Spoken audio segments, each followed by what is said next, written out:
to the electric theatre.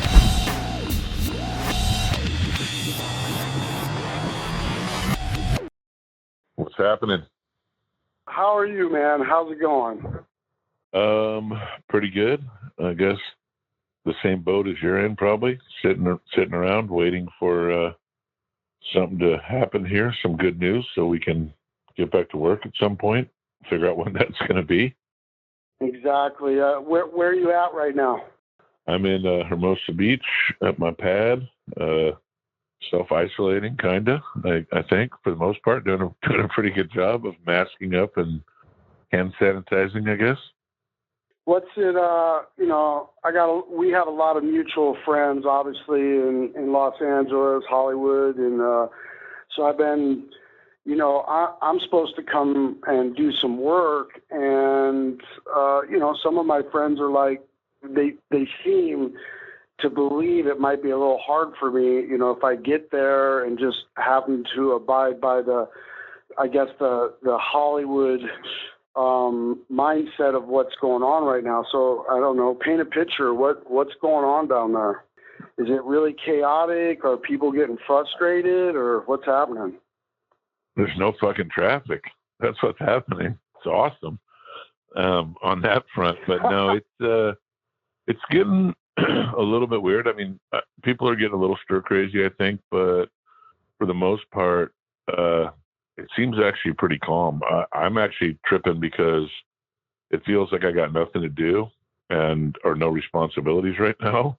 So I'm actually feeling kind of in a meditative state, as lame as that may sound. Like it's almost like peaceful and tranquil compared to my everyday life of running around and just like having a million things to do. And I think a lot of people are running that program and just, taking walks and stuff. But like, it's pretty Nazi down here.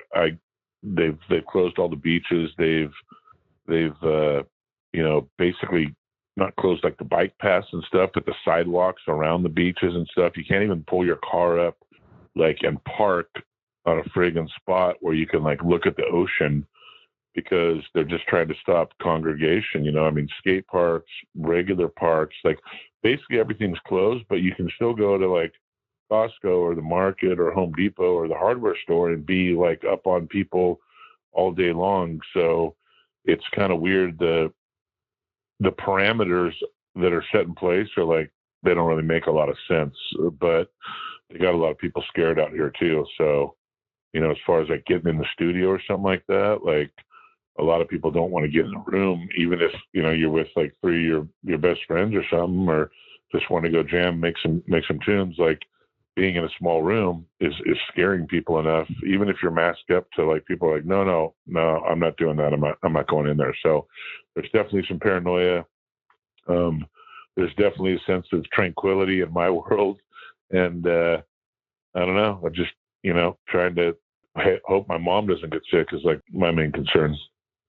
Yeah, that has been my concern with all of this. I won't watch TV or buy into any of it because, they run the loop. They start, they'll go 7 minutes, they'll begin to speak of what they did to, re-invite anyone who just joined. But what I picked up early was that, this affects a lot of people, of course, with compromised immune systems, but a lot of, elderly and stuff. And that's what I thought. I thought about unfortunately, my parents are passed, and I don't have anyone that's, that way, but my best friend's mom is alive, all my best friends' parents, things like that. Instantly, yep. I was like, wow, that's a really scary thing, Yeah, I was kind of my mom was in a rehab. She just got a pacemaker put in, and I was struggling. They didn't want to let her out, and I was struggling with leaving her in there because I look at it part of me is hey, fuck this. The government can't tell me what to do. The relative side, blah, blah, blah. I'm not going to do what you tell me. And of course, that's instilled in me, I think, from birth or something, I guess. But there's a huge part of me that's if I'm selfish and I go out there and I go to a party, like a backyard party with 10 of my friends, and even if we keep 6 feet apart or do whatever we do, and I get coronavirus and I go home and I hit my mom, maybe I don't have any symptoms for 4 days. Maybe I don't even get sick, but I hit my mom with that, then she's dead. If some worker at the fucking rehab that she's in goes out and does that shit and says, "Hey, fuck this, I'm not taking it seriously," and then she goes back and that worker infects my mom and my mom dies, then I'm going to be probably looking for that, worker in the crosswalk late at night, So, and there's been a bunch of cases now where these nursing homes are getting hit, and who knows who brought it in, but you got to assume it's a worker. So there's I feel responsibility as like trying to be the mature side and the non-rebellious side of things is like, hey man, I may be asymptomatic. I may not even get sick, but I can infect someone else and I could potentially kill that person. So I got to tighten up my program and try to be a responsible adult in this thing, because people are dying, and, and I got to just look to my mom and just be like, if someone doesn't practice their, social distancing and the proper protocol, at least try, then that person could potentially be putting my mom at risk. And so that's kind of my motivator for trying to be a good boy right now. I think that's amazing, man. When we fly, when we go over the pond and we fly, we're sitting in our class, whatever class it is, and we got some jackass next to us on the phone, power playing deals, and just, everybody else is trying to crash. Everybody else is trying to get situated, get ready for a flight. And you got that one person who's just going through the Rolodex. And yeah. Hey, and just doing that whole thing, and you're staring at and him. Loud.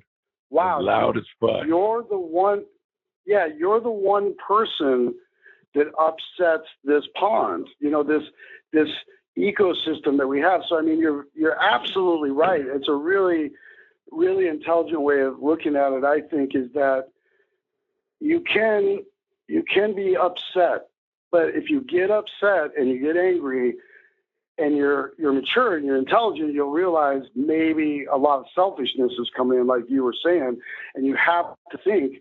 And I really like how you said you may be really strong, you may get a little something, but you could pass it on, and you're actually using the words kill. That's how serious it is. So, I mean, I think that's what's so surreal about this. People like us, I don't have time to get sick. When we're out on the road and stuff, I see someone from 20 yards, I'm gone. I don't have time to be ill and play the world's there's no sick game days and elevators and all that. No, because it's for at least my experience, the worst shows I've ever had are the ones I've had to play with a fever, and it wasn't because I played bad. It's just because I wanted to put a gun in my mouth and end it. Yeah, no, that fever shows. Oh boy, dude, it's the worst ever. On a hot day in Spain, too, 110 degrees and a fever. Oh, brutal. God. Hey, that's weird that you said that. I was in Brazil when the fever. I drank the water, I think, in the shower by accident, and got sick, had a major fever. We were in Brazil. They spit on us the whole time. And it was surreal, They tried to tell us before we went on. I had a fever of 103, 104. I was on my way of breaking it, but the tour manager hit us all before the show and called a meeting. And instantly, I knew if there was a band meeting before the show, something bad was going to happen. Usually, it's a death threat or something like that. This time it was, hey, everybody, we did everything we could. We had local promoters, local security. We had everybody do everything we possibly could. I'm just screaming, what? I'm so sick, right? I'm just like, what is it? And he's like, they spit here. They spit. And basically they said they did everything they could to tell all the fans out in line that it's unacceptable, blah, blah, blah. And they said, the promoter said the only band in existence that got them not to spit was the Ramones. Joey Ramone came out and said, anybody spits one spit on anybody, we're out of here and we'll never come back. And apparently no one spit. But when we hit the stage, I just remember my singer encouraging it because it wasn't going to stop. It wasn't going to stop. And I just remember I took a bloody one on the nose. And yeah, it was like a movie, you know? So, I mean, I didn't even get sick from being sick, you know what I mean? So we don't have time to get sick out there. So this, for me, is a little surreal, especially the paranoia. You know, I'm having a problem with the people, you know, they're putting the stickers on the ground, 6 foot, stand here. Yeah. You know, and sometimes in the beginning, I didn't see that. I had a guy about my age just totally give me attitude that I was like 6 inches over this circle. And I thought, wow, man, this is really getting not out of hand, serious. But this is getting, it's getting really different in a mindset, you know. And it's strange that some people are great. Dude, night, I was in the market yesterday, and some dude, like, I've seen like memes and stuff online and photos of people like whacked out. 2 days ago, I was in the market and I ran into a dude who was like a friend and Pennywise fan. He's like, "Hey, what's up, Fletch?" And he's in line with a full gas mask on, man. And I'm like, "Are you joking right now? Is this like supposed to be funny, or are you seriously running it?" Like he didn't make it like, "You like my outfit?" Or like it was like he was seriously in line at the register with a full blown gas mask on. I didn't even know who it was. He's like, "Hey, what's up, Fletch?" And I was like, "Oh," and I kind of recognize him, but it's hard to even see who you're dealing with now because everyone's got masks on. But yesterday, this guy had one of those like ninja masks. It covered his whole face and just had that like eye slit. And he was like, "Hey, where's the?" You know, he was asking some dude in the market like where the pasta was or something. I just looked over and I was like, "Seriously, like." I mean, like, cut a t-shirt sleeve off and put that on, or a bandana, but this guy had like the full ninja mask on, and he was dead serious, just rolling through. It's like, what the fuck's going on here? But I get it. But some people are going to be worse than others, and there's definitely that whole vibe. If the people that are real paranoid are definitely throwing it down, like, you're not abiding by the rules, and you're not 6 feet from me, and you're in my personal space. And then you got the people who are driving around in their cars by themselves with the mask on. And I fucking found myself I'm like, what the fuck is wrong with that person? They're in the car by themselves. And then I find myself doing it because I'm coming out of like Home Depot with my mask on. I get in the truck and just start driving away. And then I'm like, God damn it, I'm that guy with the goddamn mask on solo in the car. It's getting weird out here. But I mean, there's some humor in it, but at the same time, there's a lot of seriousness around it. And, you know, I mean, we'll get through it. I mean, I'm tripping on the economic impact as much as people dying, you know, like, I'm of the feeling like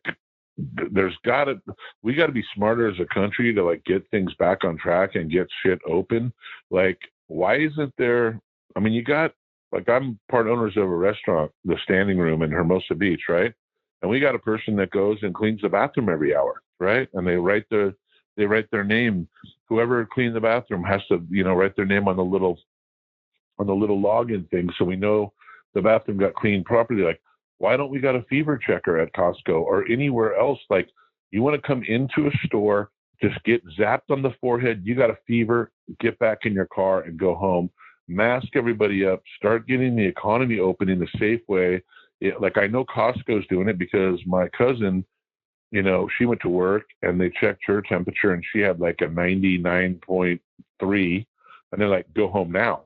So the weird thing is, like I was saying, I could go to the hardware store, go to the auto parts store. I've been working on like one of my old trucks right now, and I'm running around buying parts, and it's no big deal, you know. And there's no, I mean, they want you to wear a mask when you go into the building, but like, we need to start getting the economy open safely, and we're America, so we should be able to have these things in place. Where like, hey, if you own a business, You're doing fever checks on all your employees on the hour. You're logging them on. Maybe you got to go on a computer site with the CDC or whoever it is to to put these people's names in the system and like let whoever the powers that be, none of our employees have fevers. They're not whatever. That's something we need to do and figure out whether it's antibody testing to find out who's already had it or whether it's just straight up tests for everybody. We're bailing everybody out. We're bailing all these big businesses out. I say, fuck that a little bit. Small businesses, yes, but a lot of money is going to these giant corporations that got $9 billion tax cuts last year.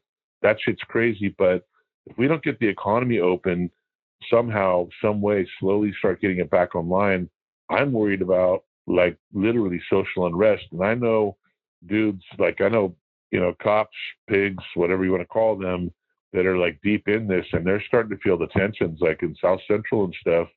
I know like gang unit guys that are like, yeah, it's getting thick out here.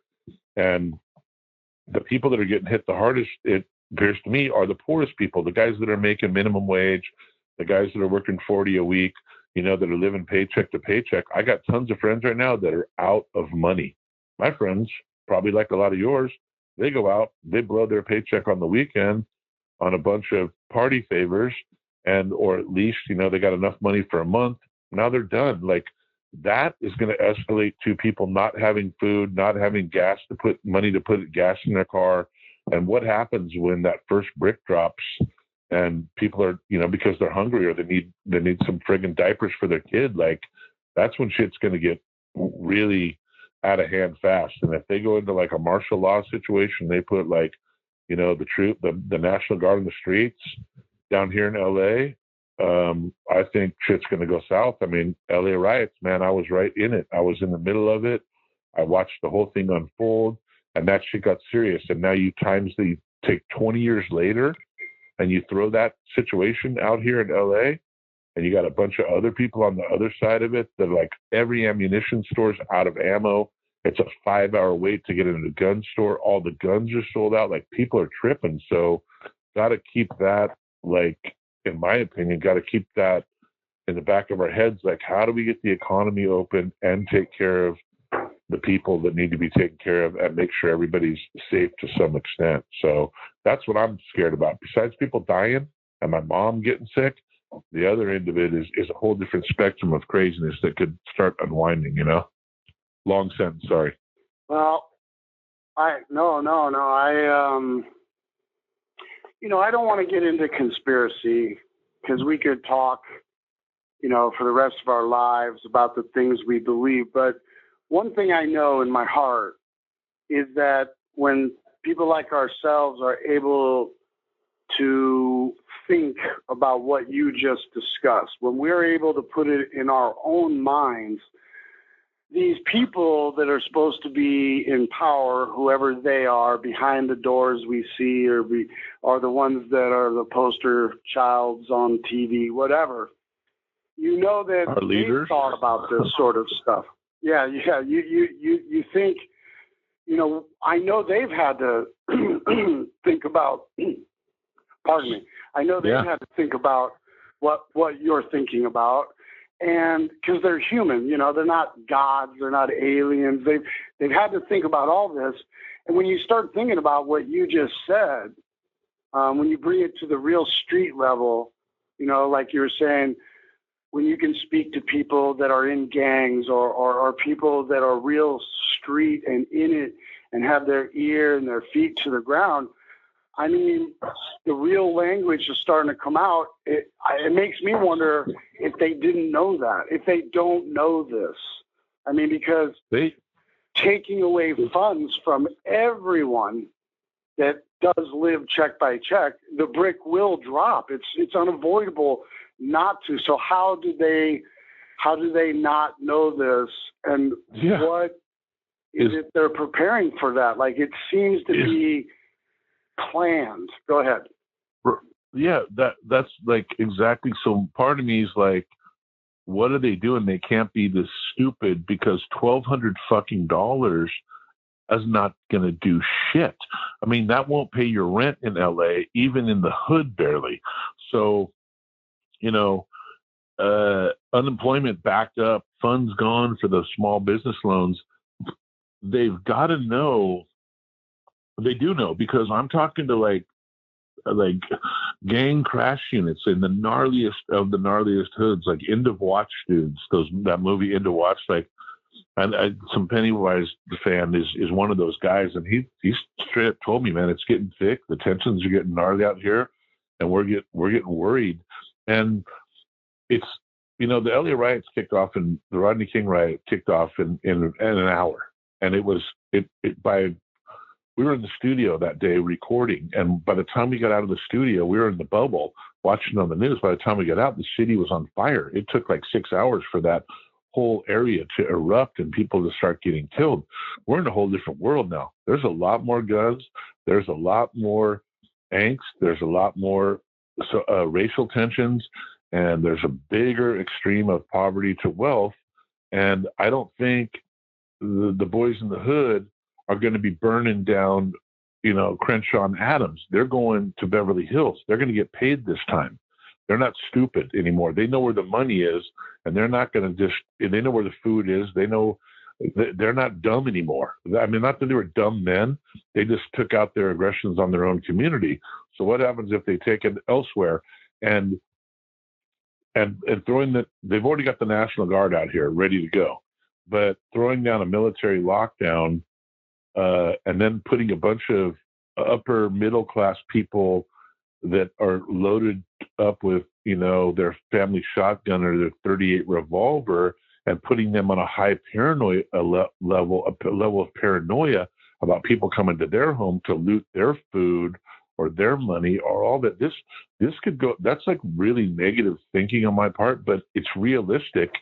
If it could happen over a cop getting acquitted, on a assault charge, it can happen on this times 10 or times 100, and they've got to be prepared for that. So why isn't anyone talking about that? Why isn't the economy being slowly opened? If I can go to the friggin' hardware store and buy some nuts and bolts for my hot rod, why can't I go to Marshall's and buy, go to the oversized size area and buy a pair of jeans? You know what I mean? Like, if social distancing will work in fucking Home Depot, it'll work in a lot of businesses. So you got all these businesses shut down, all this money not coming in, all the employees not coming in, all these rents. This is going to come to a head fast. And I don't know what the solution is, but I know we're smart enough to figure out solutions, whether it's antibody testing, like I said, and giving someone a friggin' card that says, hey, or an app on your phone, like, hey, I've been tested, I have the antibodies, or I've been tested and I'm negative, or whatever. Everybody's response to that is, oh, that's Big Brother watching. They're going to know your every move. They're going to know where you are. I'm like, hey, bro, you got a cell phone. You got your location services on for your GPS, motherfucker. They know where you are. And on top of that, they're fucking listening to you. That's why when you talked about work boots yesterday, you got a pair of fucking work boots on your fucking Instagram feed, even though you didn't Google search it. So I don't know. Get the economy open. Keep people safe. It is, man. I mean, you're right on it. It's every part. First of all, just to rewind back, the words martial law are the most dangerous thought process of all, because it ends up making everything sort of legal. You know what I mean? Like when you're in that state, it's you and yours, and that's the most dangerous area to be in, because it's your word against somebody else's word. In the end, the words martial law are over it, and it's a scary place to be. So I agree that this is a frightening time, and it is. It's the paranoia. This world. It just really right now. It's never been more of a movie than right now. I have a 16-year-old.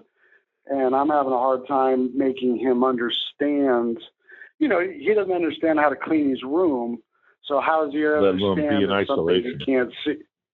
Yeah, how can he understand that something he can't see can kill somebody else, and that the word isolation is a real word, and these sort of things. Now, I live in Des Moines, Iowa, And, it just sort of made its way here. Let's call it it's been here, of course, but nothing compared to anywhere else. And, all the kids around here are freaking out and don't understand it. And, where we live is a much different world than New York, a much different world than Phoenix or anywhere. We're Midwest, a lot smaller, but I'd say our paranoia is pretty big. We go hardcore into going and buying all the food, like, the guns, the ammo, like all that stuff has just been lock, stock, and barrel 2 months ago. You know what I mean? So, definitely feel, I feel like a hypothesis takes 10 years. Well, I feel like human brainwashing conditioning can take a lot less institutional. Oh yeah, especially 10 minutes. when you put a monetary aspect on it. Yeah, I mean, you got guys going to the stock market like gurus, and that one dude went on there and talked about how, dramatic the situation was and painted this dire picture. The stock market crashed 2,000 points right after he got off the goddamn air. And wow, he made a bunch of money. It was weird. He was shorting a bunch of positions, and so there's that whole scenario going on too. But at the end of the day, like I'm like I said earlier, mature enough to know that this is a serious situation, and that we have to take precautions. But there's a flip side to this, and when does the potential for social unrest and an unraveling of our society become more dangerous than the actual disease itself? Because this is something that people have to consider. This is going to take a while to recover from.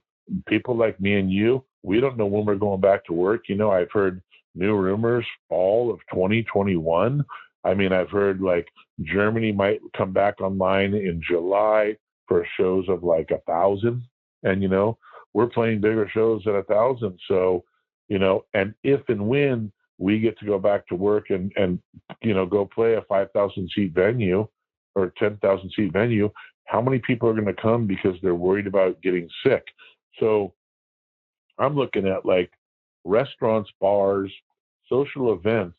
It might take years for people to come back in the numbers that we're accustomed to. And if you own a restaurant and you have 20 employees full time and no one comes back to your restaurant, let's say 1/3 of your customer base starts coming back because that's all that's willing to come back in close quarters and drink at a bar. Well, you don't need those 20 employees anymore. You only need 7. And the other 14 are still laid off without work. And the money cannot we cannot keep printing money. So there's like so many repercussions about trying to, get the economy open, keep people safe. There's so many different aspects of it. I mean, look at Sweden. They're doing herd immunity, and it seems to be working, but they're not 100% sure yet. But I don't know. I feel like America's a little bit behind on the overall, like how this was rolled out. It was handled poorly. Blame it on the White House, blame it on the CDC, blame it on whoever you want. But like, we didn't have the pandemic response team in place.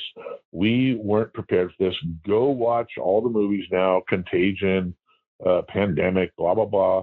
Like all the predictions that something like this was going to come along, and we just ignored it. And this is once again government just taking our tax dollars and spending them on bullshit like bombs when they should be spending it on, hey, maybe we should, I'm back in the military, don't get me wrong, but let's spend some money on like making sure the people are safe. And we didn't do it. And now here we go. And they're talking Great Depression numbers. There's a bigwig, a multi-billionaire, huge investor on Wall Street today talking about if they don't get the economy open, he's talking about an apocalypse. And I mean, I'm not going to lie. Like I'm getting ready to like bug out, if it comes down to it. Like I'm already ready to roll out of here and take shelter, get my loved ones and get out of the zone if stuff starts going crazy, because it's a possibility. I mean, hope not, but you need to figure something out. It's crazy that, like you said, we're living in a movie. Like you said, like it's literally becoming a movie that we've watched and gone, man, that's super far fetched. Well, it's not. No, it definitely isn't. Let me ask you this: why is it human beings, right? Why is it we're killers, we're animals, we're at the top of the food chain.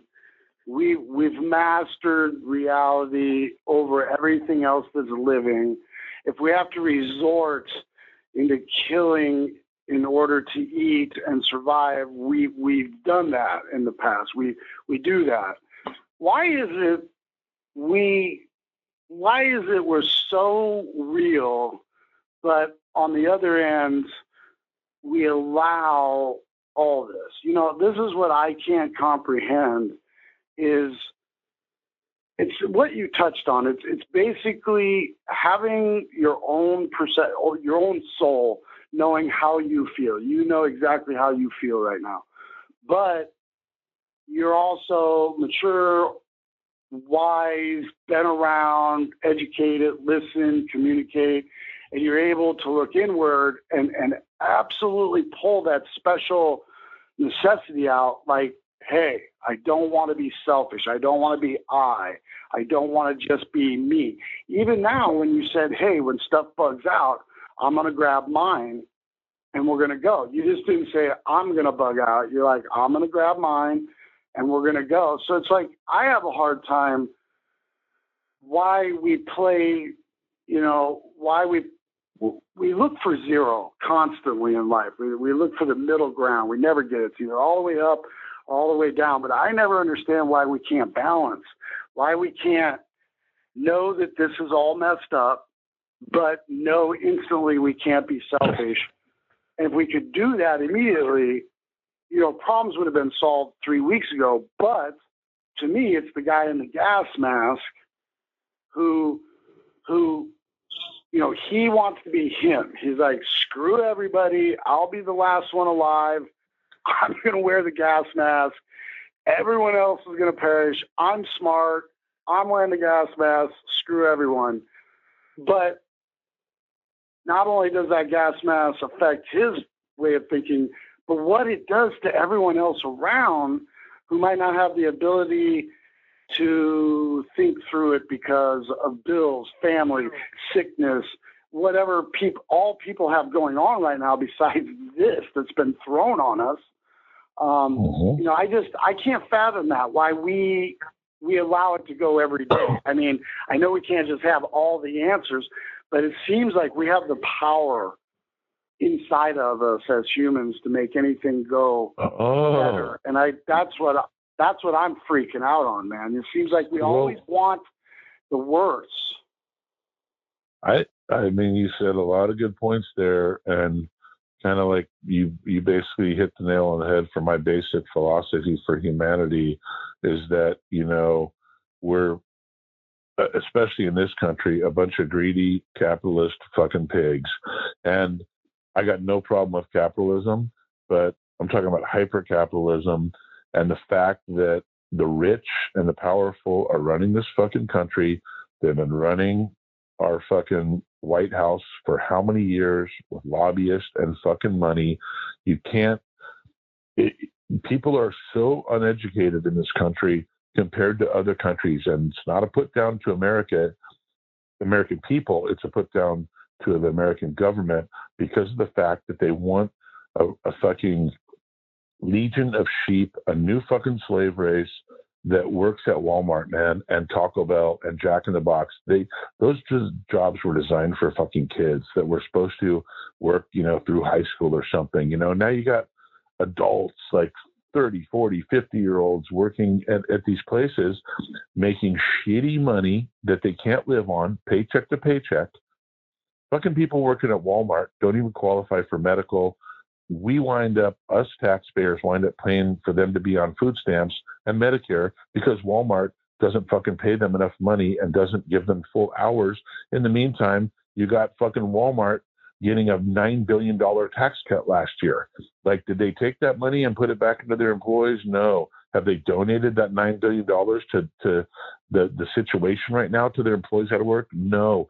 So in my opinion, what happens in America is that you have all these fucking people that are just trying to get more, and they don't give a fuck about their fellow human. They just care about their bank account and their power and their place in society. And we got all these poor people that are down here that aren't educated because our education systems rank like what, 21 or 29 or some shit. Finland is now number 1, and they were below us. How the fuck did Finland become the number 1 most educated youth of the world? I don't know, but guess what? If I was a smart leader, I'd send a fucking troop of motherfuckers over there to find out how they became that way, and I'd implement that shit so we'd have the smartest motherfuckers in America. But we don't want the smartest motherfuckers in America because we need dumb people to work at Walmart and Taco Bell and Wendy's at the truck stop, you know? And that's not putting down those people. Those people need to work, and that's what their education will provide them. We need higher education, and the reason we don't have it is because our government wants to keep people uneducated because they need a slave workforce to fucking make them billionaires for $9 a fucking hour. And in the meantime, you got a bunch of other motherfuckers who don't care about fellow humans, and they just care about themselves and their wealth and their stature. So we eliminate things like the pandemic response team. We eliminate, instead of taking some money from all these taxpayers like me and you that are paying a shitload of taxes and implementing into programs that would better humanity and better our country and make a more even balance, we'd be in a lot better spot if we were looking out for the future and we're looking out for each other, but people can't wrap their heads around it. That's why a lot of the places that me and you have traveled to, when I talk to my friends, are like, this, that, Trump's doing this. And I'm like, man, you guys haven't gone anywhere and you haven't seen other countries. Like, I've been going to Germany and Denmark for years. Like, some of the spots are almost like utopian societies. Norway, guess what? They didn't fucking sell their oil fields to Exxon Mobil and Chevron. They kept them because it was their property, and they fucking hired drilling companies to come in, and that oil belongs to the people of the country. They have over $1 trillion in a bank account. They can write a check to every Norwegian for $200,000 right now, if need be, and it keeps growing because that country is taking care of their people. And I know no one wants to hear about socialism or communism. Democratic socialism is a different thing. It's basically taking the tax dollars of the hardworking people. And sure, Sweden pays more fucking taxes than America, but guess what? They got a lot of good shit going on. Germany, no country's perfect. Don't get me wrong, but America has gotten so far out of hand with the rich running shit, and what they've been doing and how they run the government and who they put in office, because they get to fund their fucking campaigns and they get to direct money, and they are basically, our politicians are puppets for the rich motherfuckers of this country and the world. And where are we at now? We got a fucking medical issue that we can't even deal with. We couldn't deal with Hurricane Katrina. We can't deal with the basic shit, but fucking we can give the Waltons a $9 billion tax cut. We can have all these huge corporations that are making billions of dollars not pay taxes. Like, hey, I don't like taxes either, but like, if we're all working together and we're all working towards making humanity a better overall experience, we got to take care of the little guy, the middle guy, and hey, the big guy too. But like, that we're so out of whack, out of balance. The people that are going to get hurt right now are the people with no fucking money and no job. The service industry people, the guy, the billion. It's insane. It's insane. Do you think this is far fetched? I don't even like having to say this, but because we're talking about it, I don't want to implement this thought or anything like that. But I mean, go for it. I'm down for any and all conversations. Do you think that there's a minute chance that they want a certain percentage of human beings to perish and just disappear off the face of the earth? I'm totally into exploring all, as they call them, conspiracy theories, because they're not always conspiracy theories. They're actually truths that are happening, and people want to call them conspiracy theories because they don't want to own up to the fact that it could potentially be a realistic situation. So I've gone down the rabbit hole on most of this shit, and I've got a ton of friends that are, they're doing it for this. I mean, everything from the Democrats are trying to get Trump out of office. It's like, well, do you think China and Australia and Italy are trying to help get Trump out of office because they just lost trillions of dollars and a bunch of lives? So that theory doesn't really pan out. This is this play, it's that play. So when I get somebody that thinks that there's something bigger going on and the government's trying to control us and keep us in our houses and it's an experiment and, blah, blah, blah. Well, the bottom line, I just say, who's profiting off this? Who's making money? Tell me who looks good. Does Trump look good? No. Does Biden look good? No. Who's making the fucking money out there right now besides Costco and Amazon and shit like that? I mean, even Costco's down. But, like, where is the motivating factor for the big powers that be, the Illuminati, the whatever? Where's the big motivating factor? Because even Trump is losing billions of, hundreds of millions of dollars. There's so many people losing on this. I mean, airlines, fucking hotels, this, that, and the other, casinos. Everyone's losing. So from a monetary standpoint, I can't wrap my head around this making any sense. The only thing that makes sense is someone trying to depopulate the planet. And that, it is like, okay, who's doing that? Well, the powers that be, they know the earth can't sustain, the oceans and the cattle, the meat farming and all this shit. It's pretty much scientifically proven if we keep going at this rate, we're going to deplete the earth down to nothing. So getting rid of a bunch of people, that would probably be a good idea as far as the survival of mankind. Is that what's happening? I mean, that's a tough one. Is it a possibility? To me, that's the only possibility, which is crazy to think that there's a group of people out there that are trying to depopulate the planet. Were they trying to depopulate the planet with the Spanish flu or Ebola?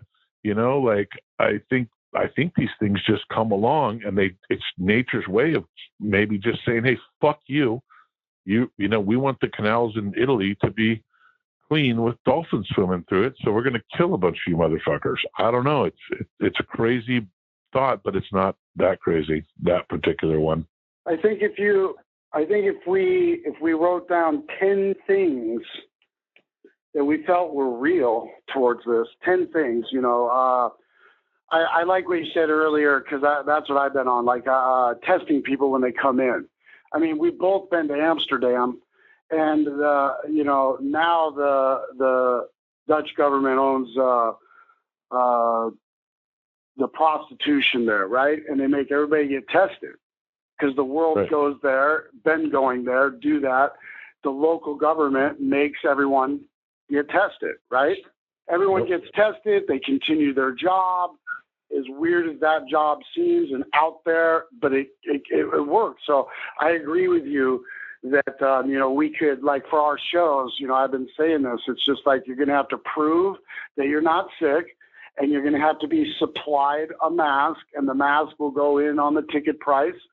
And I'm absolutely agreeing with you that at least half, 50%, maybe 60, 65% of people that normally would come aren't going to. Why? Because you got the hardcores that sit down in the pit who will mosh, but then you got the other people that want to sit back. They don't want people touching them, these kind of things. And they sit back and they enjoy their seats wherever. So there's a big percentage of people that aren't going to come because they just don't want to be around all the animals who are sweaty, bleeding.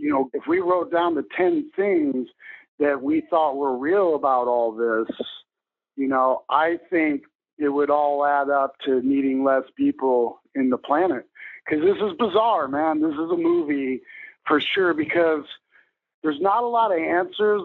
Last night, the one bit of news I got was that some medical facility said that there's potential, I think, that the coronavirus can attach itself to minuscule pieces of air, which would insinuate that it can fly. It can make its way over here now without a human being. Aerosol, and my gut, right, my gut instinct, right when I heard that, I was like, that's a scare tactic. But then I listened and I educated myself. But my human instinct of fighting, fighting the angst animal against me, my first thing was, that's a bluff. And then I was like, bullshit, knowledge is what you get. You got to listen. And I listened, but I'm like, wow, this is so multifaceted, what's going on right now. It's so deep. And it feels is. I'm going to send you. Go ahead. I was going to say, I'm going to send you this link to this chick that's a biologist that's been creating disease and figuring out how to fight disease in the laboratory for the military and multi-people. Like, basically you have to get that disease to this, whatever, to survive in a human cell. And then you have to figure out, that's how you figure out how it works, how to cure it, how to build, vaccines and stuff. I'm going to send it to you. Pretty interesting stuff. There's some out there parts, but she's definitely no dummy.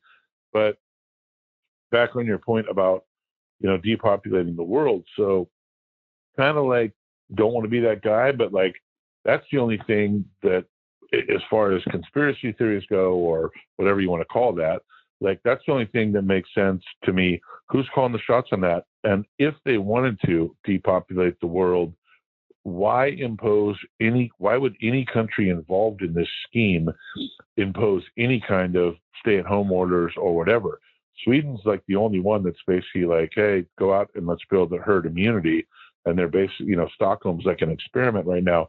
But if they wanted to really wipe everybody out, why didn't Trump or U.S., wait longer to do stay-at-home orders? Why not let more people get infected, let the hospitals go to overrun, Maybe they let don't a bunch of people die? Maybe they don't need to, though.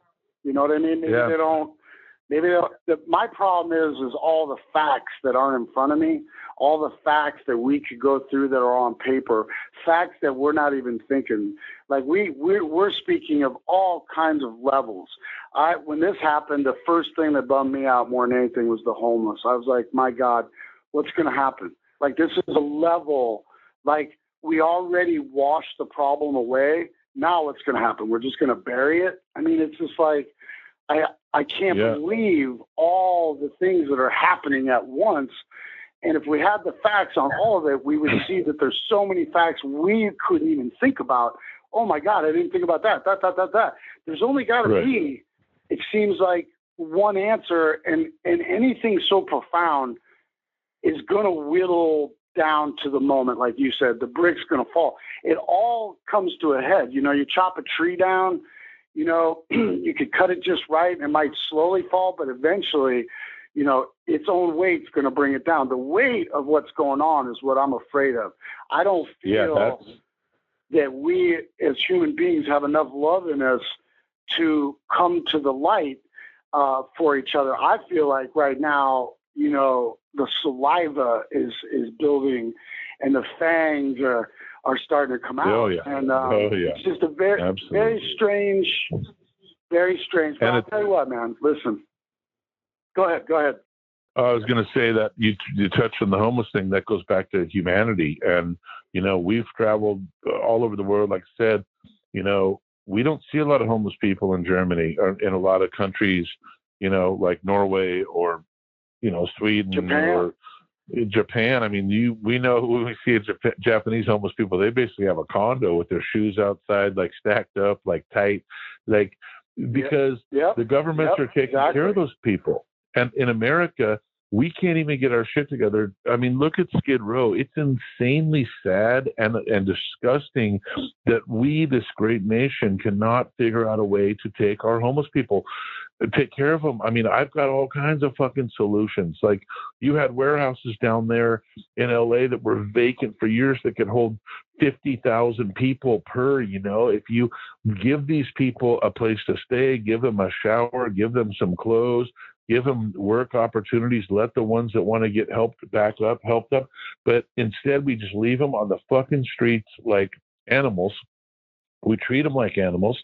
And then this disease comes along. Like, a good point, like my girlfriend, she went out and got a bunch of, kits together, like as much hand sanitizer, wipes, first aid kits, we put together like 20 bags, and we've just been driving around to anyone we see homeless that we're just driving down the street, like, hey, here you go. Like, because we know they're struggling, because people don't even think about this. Like, there's not a bunch of people out eating fast food or doing this. People are getting everything to go. So the trash cans and stuff that they eat out of, the backs of restaurants where they get the food, that shit's empty now. So we got a bunch of protein bars and a bunch of that shit together.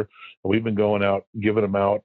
And, no one's really, there's a lot of people coming together, but humanity is just like, it's broken on so many levels. And that's a crazy point. And when, like, talking about the first brick dropping, what's going on in the prisons right now?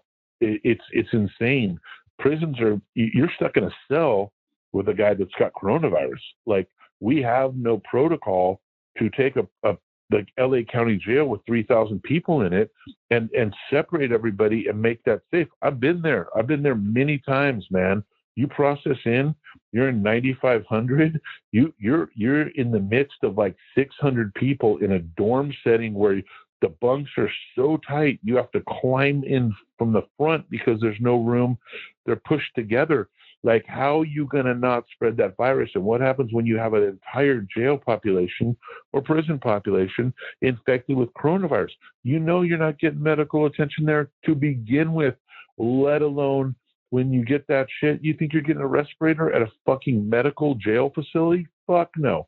Argentina, they're fucking rioting right now in prisons. The prison system is a whole nother level. Like, you got so many facets of this that are not being talked about on the news, and so many trickle down theories that are coming, like how far one business closing can go, how deep it goes into somebody's life, and the potential there is just unfathomable, unfortunately. Yeah, there's so many levels, unfortunately, in this life. I would have to say there's grander things at play here, especially when things like malaria, influenza, random circumstantial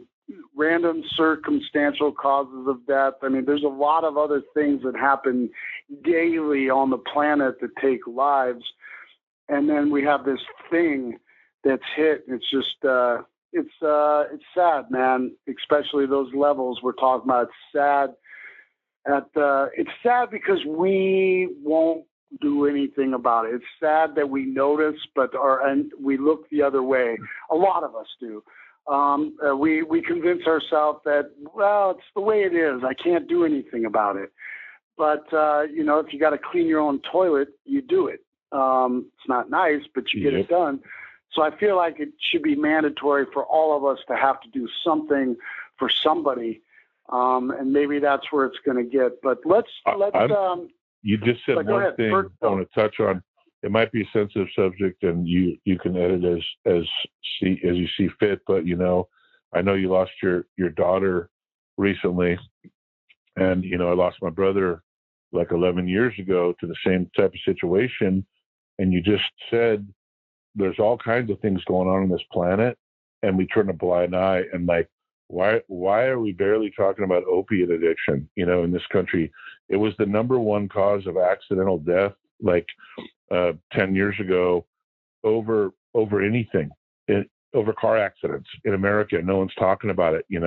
There's so many things that have gone unnoticed or because of greed and people trying to make a fucking dollar.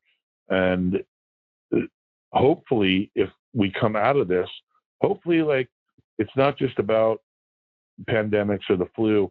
Like there's a lot of things going on in this world that need attention, and they need like humanity to step in, and whether it's homelessness or opiate addiction or blah blah blah, you name it, there's all kinds of things that need a human, like some human fucking empathy to finally say, hey, we're not going to stand for this shit anymore. You know, this might be what it takes to make people start realizing, you know, we're all in this together and we all got to look out for each other. So that might be like the only silver lining in this cloud. If we get through this without the full apocalyptic meltdown, which I'm really hoping we do, and I think we will, but, you know, maybe at the end of the day, this teaches us a lot of valuable lessons about, you know, looking out for each other and not just looking out for our fucking pocketbooks and our you know, power mongering thrones at the top, you know, because everybody's getting affected. Even those people up top are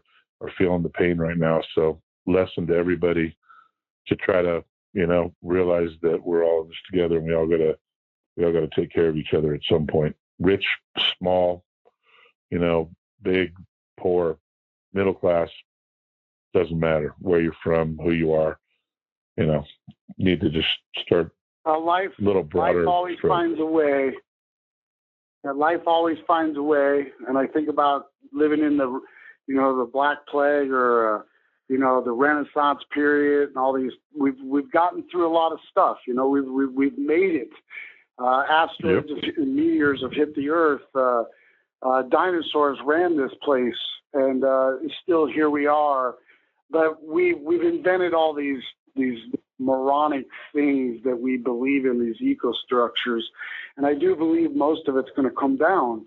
And maybe it has to for a better way of life. I just hate it that it's weird that like people like us, you know, we have to live in this hypothesis. We have to live in this transition. You know, I remember going to, I think it was Japan, this many, many years ago. It was the first place that had face recognition on me. I remember entering the country and they made me go up to the thing and boom, took my face, and I walked through and I was like, well, that's it. You know, years ago I got a spinal tap, so they got my fluid. Been to the doctor 100 times. They got all that bullshit.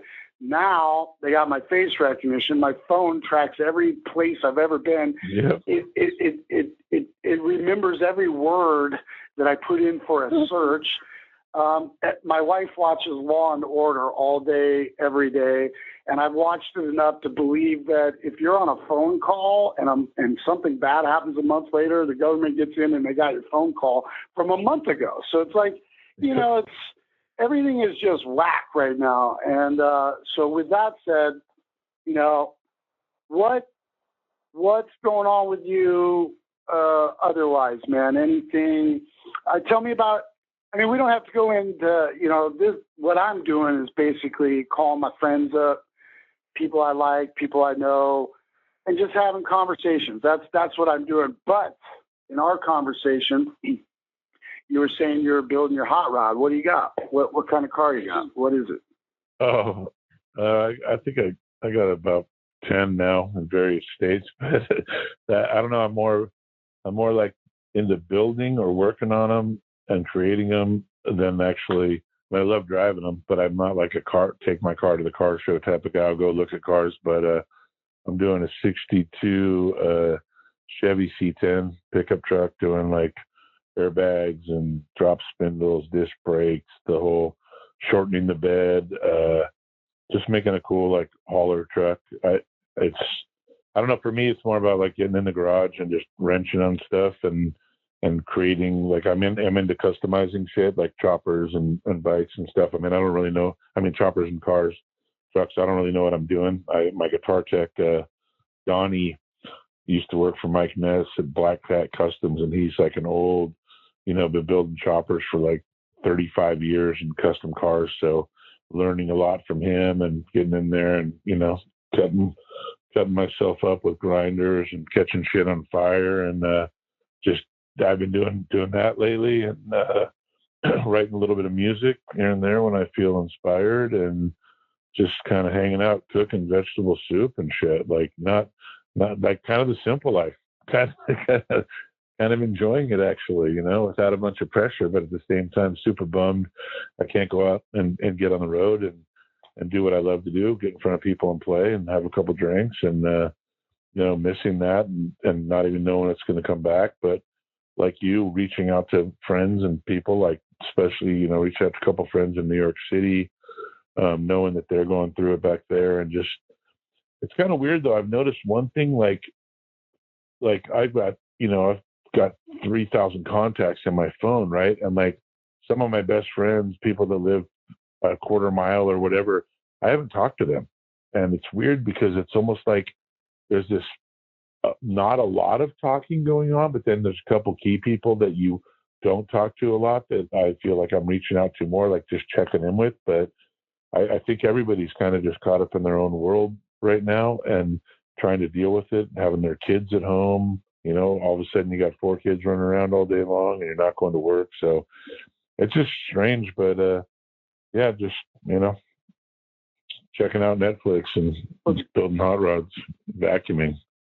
Most people around me are always like, well, hey, good news, Clown. You can, the pandemic's not going to keep you from being creative. I'm like, I create art all day, every day. You know what I mean? It's like I have to supply my brain with another way of thinking, right now. And it's been real nice for me to do opposite, get things done, even though it seems a little contrived, like, oh, it's what we're supposed to do, get things done. What if I don't want to do anything because I've been doing something my whole life? But yeah, I'm with you, man. I just, I noticed the phone call thing too. I haven't talked to anybody. I mean, I got a couple of people checked in with me and really strange people, like you said, people I don't talk to very often have just hit up. And it's nice to be thought of. It's nice someone's like, oh, shit, I'm going to, write to Clown, make sure the family's good. But you're right. I haven't really heard from the normal heads, and maybe I got to get off my butt and do more of that. But I agree with you. I think we're all taking care of our own. We're all trying to adjust without adding other stuff to our agenda, Yeah, I was thinking just like yesterday, I was thinking I need to do like one day of going down my phone list and just being like, hey, man, hope you and the family are well. Because I got, I got 1,000 people in this town alone that I consider close friends. So I've been there my whole life. And I was like, I need to do that. I've reached out to like the people on the outskirts and stuff that I don't talk to that much, but just to check in. But yeah, it's I guess everyone's just kind of assuming everyone within close range is good, but you never know, and it's like also got to just say, hey, if you need anything. I mean, every one of my calls is like, hey, are you good? Is the family good? Let me know if you need anything. And anyone I'm talking to is the same thing. Let me know, like, hey, if you need, whatever you may need. I got a buddy that just went through a cancer scare, got a big tumor ripped out of his leg. And 2 weeks later, we were out motorcycle riding and he got hit. He got a left-hand turn. Well, like I was the one ahead of him in the stop sign. He got taken out, went through the windshield, broke his wrist, jacked up his body. And it's like, okay, he's on the priority list. Like, what do you need?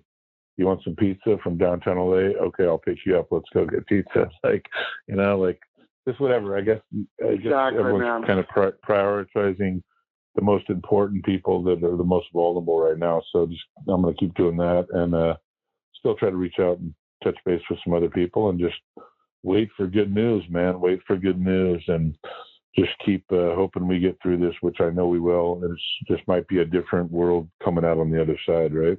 Well, let's keep our fingers crossed. I do believe it's going to be a better world. I'm glad that all those people in Los Angeles and around you have you to think about them. That's wonderful. I think we all need to think about that. There's always someone outside the door that could use a little bit of help, and they're probably not going to ask for it because of pride, because that's how we're all brought up. But I think that's awesome. I want to share with you, I think I had like this vision, man. I went into this whole trip, and I saw Corey Taylor on stage. We were back on stage, and I was like on my perch, and I was looking over, and I just saw Corey kind of like, we just blasted through 3 songs, went back, change guitars, drink water, come out, gonna say hi. And I just saw like Corey like break down crying because it's been so long since we played, and everyone is feeling the same thing. And it's not only us going, we're the band, we got to get out. It's those kids going, I need this band to get through my life. I need this band to help me get my job back in line. So I've had that vision, man. I've seen us all back up there. I don't know how many people there are. I don't look at that. I don't know what the scenario is, but I see humans exchanging in tears because of the length of time away from each other. I've seen it, man. I've seen it like it was written, and everyone is taken back. You're on stage and you lose a tear because you can't fight what's happening out there, all that love. I've seen it, man. I've seen it. Oh yeah, dude. It's going to be long overdue. And I think, we're bands like us, we keep it pretty fucking real lyrically. I mean, we're very inspirational at the same time, very, rebellious in our lyrical content, and as you guys are. And I think there's a lot of, I'm thinking for me, I've been pulling out a lot of records and stuff and listening to music.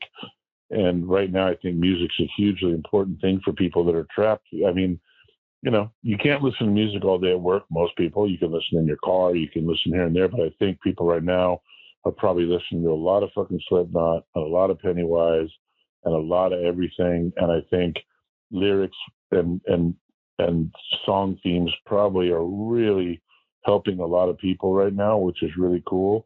I mean, shit, like a lot of streaming going on. That's probably our only source of income for the next year, which I guess is a little bit comforting if people are listening to more music, but mainly like hopefully people are using that as a tool to get through this.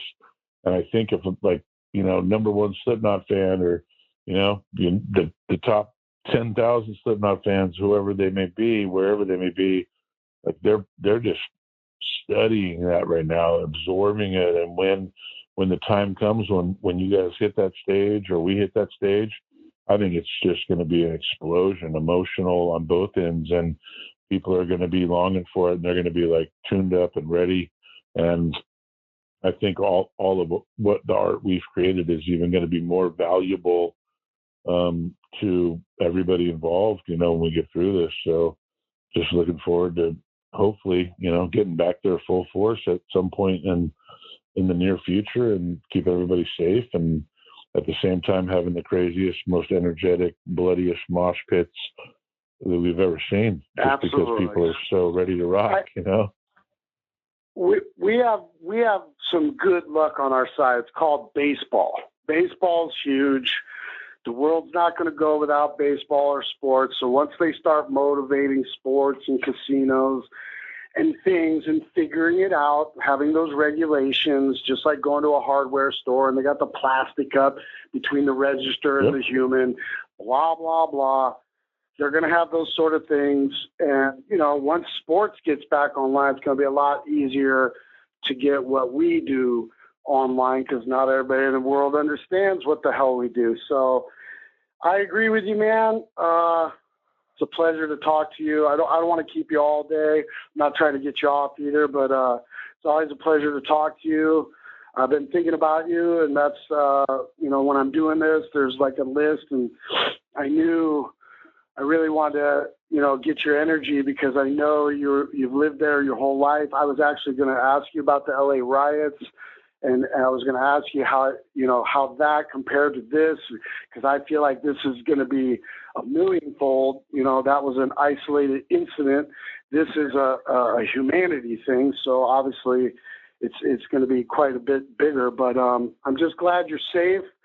And I'm glad, man, I'm just glad it's nice to be able to chill, so it's cool that you can do that and relax and also be creative too. But man, it's always a pleasure to talk to you. Hopefully, I have plans to get to LA sometime soon to work on some music. So we'll have to get together and bullshit, and have a couple cocktails, and wonder about this wonderful piece of dirt we live on. So awesome. Yeah, I'm glad you called. Glad to wrap out. And anytime you want to talk, hit me up. And anytime you're in town, hit me up. And I was just thinking, the good news for you guys is you already got masks on. You don't need masks. I'll be up on stage wearing a mask, looking like a shithead. But you guys are already locked up, so you're already ahead of the game.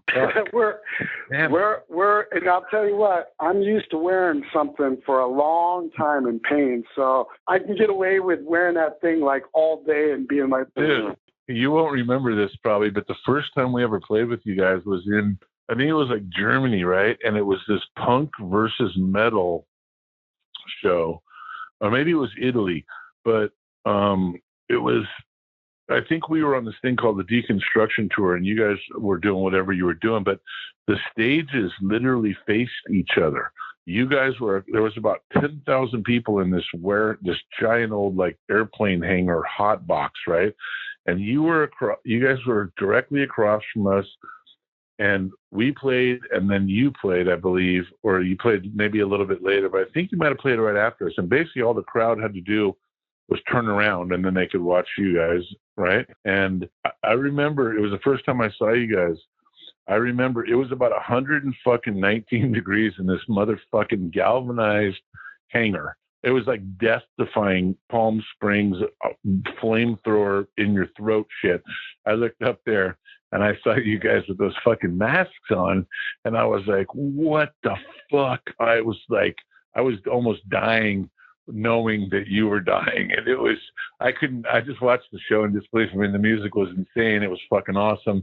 But I was like, there's no fucking way in hell. And I've seen it many times now with you guys with masks on in the heat, and I'm just like, there's no fucking way, dude.